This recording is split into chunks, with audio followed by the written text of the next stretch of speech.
فيلم بارفين تيبدا الفيلم في القرن 17 في مدينة روما. هنا تنشوفوا الشرطة تعلن إعدام جون صانع العطور بعد ما تبتوا عليه عدة جرائم قام بها. هنا كاع سكان المدينة تنتظروا الإعدام ديالو بكل فرحة وحماس لأنهم أخيرا غادي يتهناو من الجرائم ديالو ويحسوا بالأمان تاني.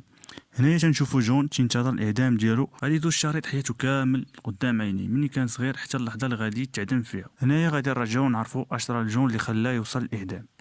تزاد جون في باريس اللي كانت في ذلك الوقت من أكبر مدن أوروبا، وكان أسوأ مكان في باريس هو سوق السمك اللي كاع الناس ريحتهم خايبة. كانت الأم ديالو تتخدم في سوق السمك وفجأة تتحس بالآلام الولادة، تتنزل تحت الطابلة وتتولد، من بعد تتلوحو وتتمشي. شوية الناس سمعوا الصوت ديال دري صغير تيبكي تحت الطابلة، تيقلبوا على الام ديالو صابوها هربات، غادي يشدوها ويحكموا عليها بالاعدام. اول ليله لجون في دار الايتام كانوا غادي يقتلوه، ولكن مديره الميتم حسات بهم وغادي تنقضوا وغادي تعاقبهم عقاب قاسي. دازت الايام وكبر جون ولات عنده 5 سنوات، تاخر في الكلام ولكن حاسه الشم ولات عنده قويه غير عاديه، تقدر يميز جميع الروائح من مسافه طويله وبكل سهوله. كبر جون وكبرت الموهبه ديالو معاه في التعرف على الروائح وتمييزها.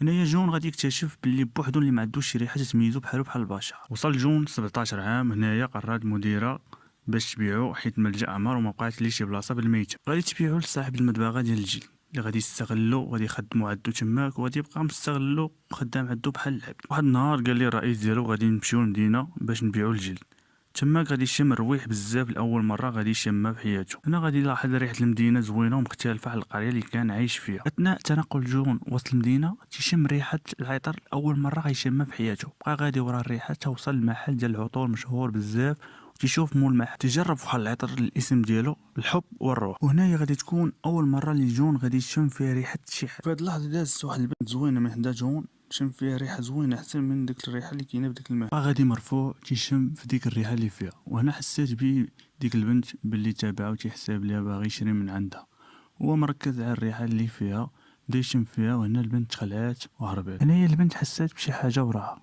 تلفتات هي تشوف جون، بغات تغوت وهو يسد ليها فمها باش حتى واحد ما يسمعها.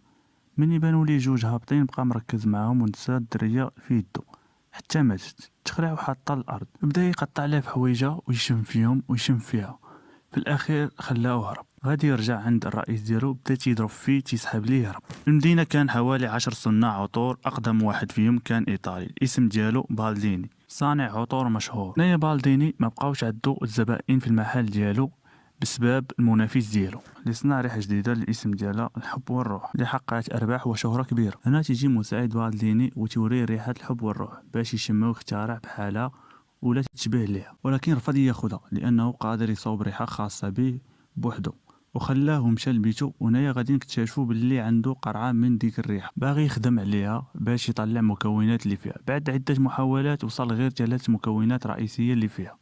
من كثره الخدمه نعس على المكتب ديالو، غادي يفيق على دقة الباب، غادي يصيب جون اللي جا يوصل ليه الجلد اللي شرا من عند الرئيس ديالو. ملي شاف بالديني شم فيه ريحه الحب والروح في حوايجو. هنايا قال لي جون باللي هو عارف باللي باغي الجلد باش يجرب فيه الريحه لان الجلد تيبقى محافظ على الريحه مده طويله. هنا بدا جون تيخرج في المكونات الريحه بسهوله من مختبر بالديني اللي هو ما عارفش اساسا واش عنده ولا. جون اختار على بالديني باش يصوب ليه نفس الريحه الحب والروح. هنا بالديني غادي يوافق. بدا جون خدام في استخدام مكونات بطريقته وكيفاش يشوف هو. بالديني تيسحب ليه غير تيخربق وغادي يضيع ليه دوك المكونات جون سال الريحه وعطى بالديني يجرب. هنا غادي تصدم من ديك الريحه اللي صوب جون، نسخه تبقى الاصل من العطر الاصلي. قال لي جون يقدر يصوب ريحه احسن من ديك الريحه الاصليه. فعلا بدا جون تيزيد في مكونات جديده ما كانتش في ريحه الحب والروح. فسال الريحات جديده غادي يطلب منه يجربها، ولكن بالديني قال لي غادي نجربها في وقت اخر. بالديني طلب منه انصراف. قبل ما يمشي جون قال بالديني علمني كيفاش نحتفظ بالريحه العطر لمده طويله، في المقابل غادي نصوب لك اللي بغيتي من العطور الجداد.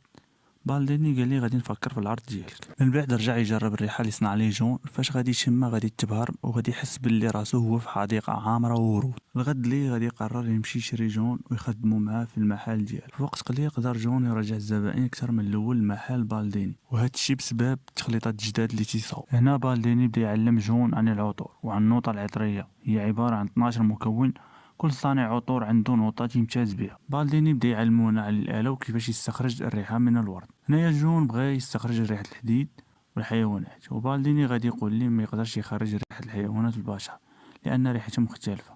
جون غادي يتصدم ويفقد الوعي ديالو، ودازت الأيام وجون باقي مريض، حالته تتزيد. جون غادي يسول بالديني كيفاش نستخرج الريحة من جسد الإنسان.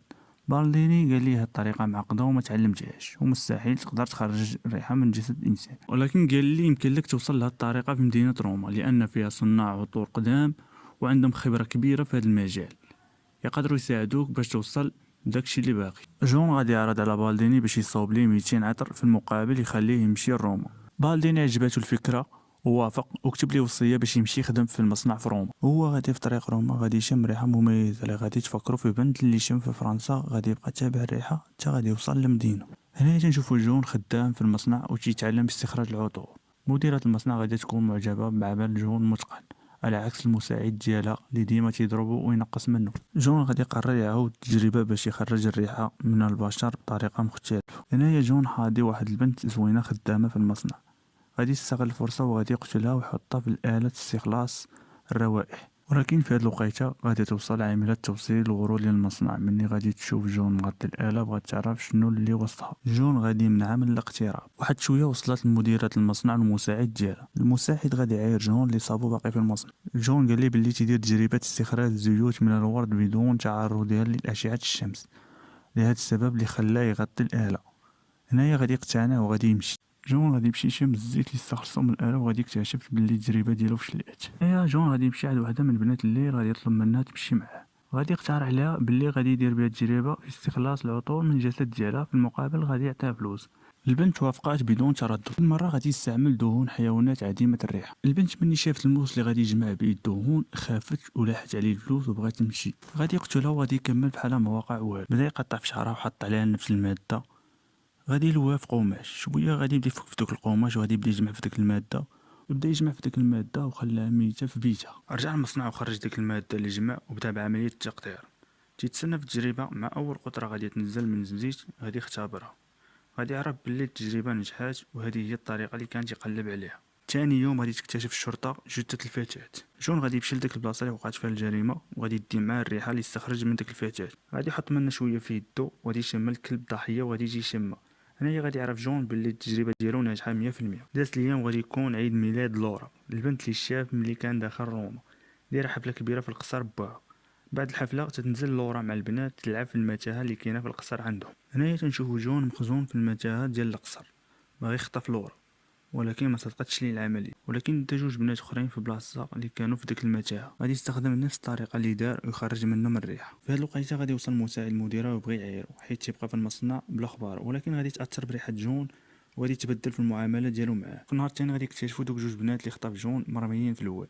القضيه غادي تدرون هنايا. وزراء عندنا غادي يجتمعوا وغادي يديروا اجتماع مغلق باش يعرفوا شكون هو القاتل اللي يقتل البنات ويحيد لهم شعرهم ويخليهم عريانين. في هاد الوقيته الوزراء تالفين ما عارفين ما يديروا. جون باقي خدام تيخطف وتيقتل في البنات الزوينات اللي كاينين في المدينه بسبب ريحتهم الزوينه. كل نهار تيسيبوا بنت مقتوله بنفس الطريقه ومليوحه نواحي المدينه. هنا خلى الشرطه تفرض حظر التجوال على سكان المدينه وخاصه البنات. ومن الناحيه الثانيه جمع جون النوطه العطريه تاعو وبقات ليه غير نوطه وحده ويكمل 12 نوطه اللي قرر لازم تكون من لورا. هادشي اللي غيخليه يوقف عمليه القتل. في هاد الوقيته ظهر قاتل متسلسل هارب من فرنسا، غادي يتم القبض عليه وغادي يعترف ليهم باللي هو اللي قتل البنات اللي كاينين في روما وتعدى عليهم. غادي يوصل الخبر لوزير المدينه وما غاديش يتيق بهذا الخبر لان البنات اللي كانوا تيصيبوا ما فيهمش اثار الاعتداء بتاتا. الضابط قال ليه جرائم القتل حبسات في المدينه ما بقاوش يوقعوا. هنايا غادي نعلن على القبض على القاتل. سكان المدينه سمعوا الخبر وخرجوا يحتفلوا، اخيرا تهنوا من القاتل. كانت حتى لورا وسط منهم تحتفل وفرحانه مع الناس، ولكن با عارف ان القاتل الحقيقي مازال مطلوب، باللي خايف عليه بزاف وغادي يقول ليها نرجعو للدار. ولكن لورا تترفض وتتقول لي خليني نحتفل مع الناس المدينه. غادي يتعصب وغادي يضربها. لورا تصدمات من تصرف با وغادي تهرب وسط شوارع المدينه. دخلت وسط الزنقه خاويه ومظلمه في المدينه. هنايا جون مخبي تيتسناها باش يخطفها ويقتلها، ولكن في اخر لحظه غادي يبان باها وغادي ترجع عنده تجري وغادي تعانقو. رجعت لورا مع بوها البيت وقال لها بان القاتل مازال مطلوب وهادشي اللي مخليني خايف عليه وشاك بلي انه تيقلب عليك وباغي يقتلك لانك من اجمل بنات المدينه. غادي يسد عليها في بيته وغادي يمشي ينعس وغادي يحلم بان القاتل دخل عليها وقتلها. ناض مخلوع ومشى يشوف بنته. هنايا تيطمئن على بنته. با شاف شجر محلول ولكن كان هو سدو بيدو.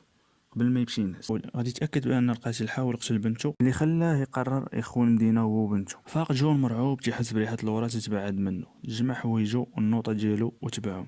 غادي يسول حارس البوابه المدينه في اي اتجاه مشاو، غادي ينعت ليه اتجاه المعاكس وغادي يشد هو اتجاه الاخر. في هاد الوقيته غادي يجي الكلب ديال الاول ضحايا جون للمصنع، غادي يبقى يبحث في التراب حتى غادي يطلع داك القماش اللي كان دار لديك البنت. شافو مساعد المديرة وغادي يكمل الحفير في الأرض حتى غادي يطلع شعر الضحية ال11 اللي قتلهم جون. بدا البحث عن جون داخل المدينة وخارج المدينة. في الطريق لورا وبا غادي يوصلوا لواحد لوطيل وغادي يشدوه كامل باش تا واحد ما يدخل ليه. هنايا با قبل ما ينعس سد على البيت باش يبقى مرتاح. في نص الليل وصل جون الفندق، بدا يتسلل البيت با خدا منه الساروت ودخل البيت لورا. الغد ليه با غادي يدخل البيت لورا وغادي يتصدم من المنظر اللي شافو. غادي يصيبها ميتة ومحسن لا شعرها بحال الضحايا الاولين. في نفس الوقت جون في الغابه تيستخلص العطر اللورا. في السالا غادي يخلط 12 عطر كاملين واخيرا صنع العطر اللي كان تيحلم به. في نفس الوقيته وصلت الشرطه، شدته الشرطه وبدا بوات لورا في التعذيب ديالو وتيسول فيه علاش قتلتي بنتي. قال لي كنت محتاج ليها داكشي علاش قتلتها. المشهد في الفيلم لحظه الحكم بالاعدام على جون، كان منتظر الضباط باش يديو ساعة الإعدام. غادي يستخدم جون العطر ديالو أول مرة تسحروا بديك الريحة وغادي يركعوا أمام جون. غادي يوصلوا جون لساحة الميدان لابس حوايج أنيقة، طلع ساحة الإعدام وجبد الريحة ديالو ورشا في منديل. غيلوح المنديل على الناس وغيشموا ديك الريحة وغادي يهبطوا على ركابيهم وغيبداو يقولوا ان جون بريء. تباهروا بيه بحال فاقدين الوعي ديالهم، مع دبات الوراق اللي مصدوم من هادشي اللي تيشوف. غادي يهز السيف وغيمشي يبغي يقتلو. وصل عند دبات الوراق قال لي ما غاديش تقول بني بحال هاد الناس. غادي يشم ريحته وغادي تا هو غادي ينهار وغادي يطيح على ركابي وغيبدا يبكي. قال لي اسمح لي. هنا غادي يعرف جون بانه صنع عطر سحري واسطوري تيخلي كاع البشر تحس براسها بحال انها في النعيم. رجع جون لفرنسا وبالضبط سوق السمك المكان اللي تزاد فيه. هنا تيشم في الريحه الخايبه اللي شمها في اول مره فاش تزاد. غادي يكون عارف كاع هادو اللي هنا في السوق عمرهم شموا شي ريحه طيبه ولا زوينه. هنا غادي يقرر يوقف وسط المدينه وغادي يكب عليه كاع ديك الريحه اللي صوب. هنايا كاع الناس اللي كانوا في هاد السوق غادي يتسحروا وغادي يتباهروا بهاد الريحه اللي غادي يشموا. هنا يتجمعوا عليه بدا يشموا فيه حتى طيحوا الارض بسبب ديك الريحه الزوينه فيه. غادي ياكلوا حتى ما تبقى فيه حتى شي حاجه. واحد شويه تفرتكوا كل واحد مشى بحاله بحال حتى شي حاجه ما واقع. اما جون الجثه ديالو اختفت. وهنايا غادي تكون حياه جون سالات في المكان اللي بدا